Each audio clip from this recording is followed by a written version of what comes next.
monde, je vous ai fait une présentation de mes crayons de couleur et une autre vidéo pour la présentation de mes feutres. Là on va faire la fin de ce petit tour du matériel avec tout ce qui n'est pas feutre et bien sûr crayon de couleur.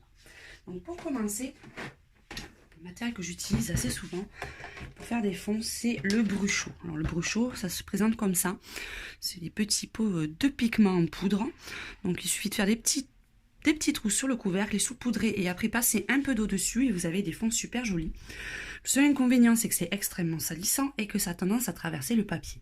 Donc il faut faire vraiment bien attention sur le support que vous utilisez, mais après vous pouvez avoir des rendus vraiment très jolis.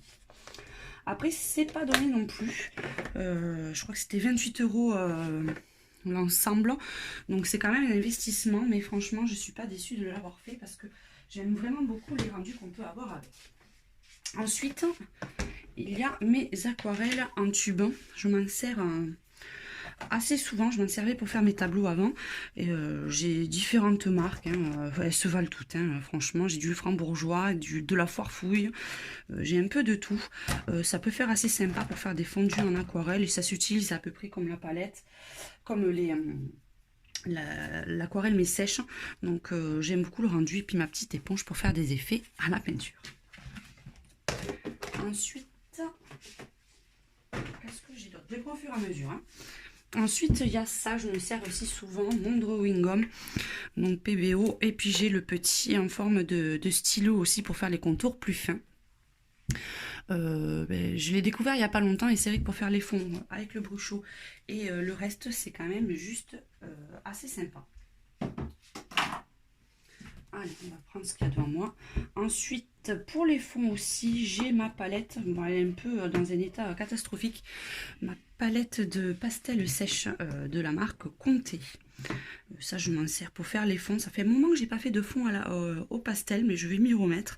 C'est vrai que là, avec les bruchots ou avec les gelatos, je m'y attarde beaucoup moins, mais ça, vous pouvez faire des fonds quand même assez jolis avec. En plus, ceux-là, ils sont vraiment pas mal.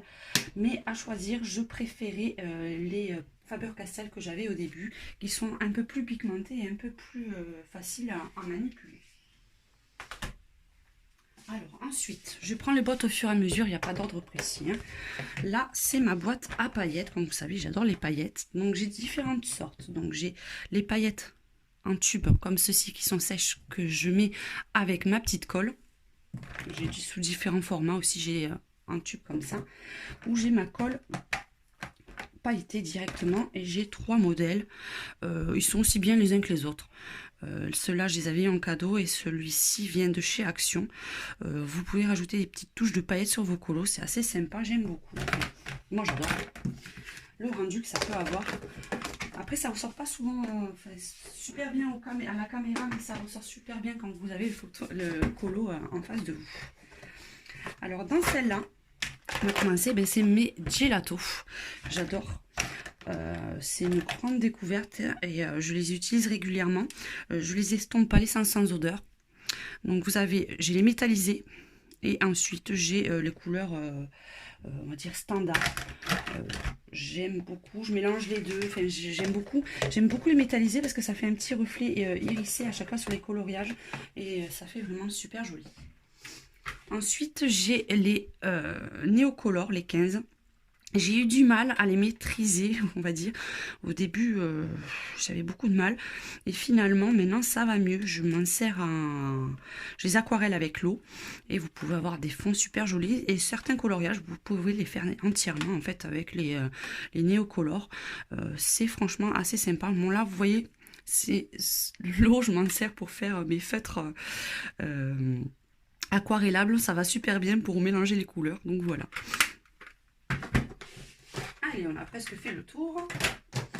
Donc ensuite, je n'ai pas testé. C'est une petite palette d'aquarelle de chez Action. Donc c'est une petite de voyage. Je m'en servirai pour les vacances, pour éviter d'amener tous mes tubes.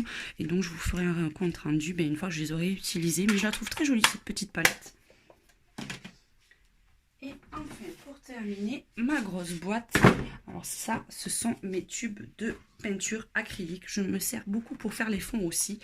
L'avantage, c'est que comme on n'a pas besoin de mettre de l'eau, le papier gondole beaucoup moins. Donc j'ai différents tubes que j'ai acheté tout à la foire fouille, parce que c'est là que j'achète ma peinture en général. Donc les métallisés, ils sont super jolis, puis après c'est les couleurs standards. Ensuite j'ai ceux-ci que vous pouvez mélanger avec votre peinture pour rajouter des petites paillettes. Ne l'utilisez pas tout seul parce que vous ne verrez rien. Et sinon j'ai quelques tubes que je ne me suis pas encore servi. Ce sont le franc bourgeois, pareil c'est des petits tubes de peinture acrylique qui sont assez sympas. Donc voilà, ça c'est ma collection de peinture et c'est juste top pour faire les fonds de coloriage. Allez, on a fait le tour de tout ce qui était matériel de coloriage. Je vous fais un gros bisou à tous et à très bientôt.